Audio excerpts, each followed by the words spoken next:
Welcome to the channel.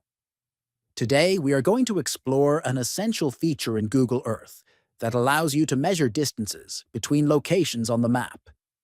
Whether you are planning a trip, checking property sizes, or just curious about distances. First, open the Google Earth app on your phone. Next, look for the measure icon. Then, choose the point option. This allows you to set a starting location for your measurement. After that, click on Add Point to mark the first spot on the map.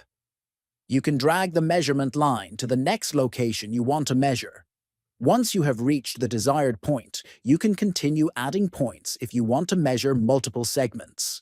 Finally, when your measurement is complete, click on Done to see the total distance between the points.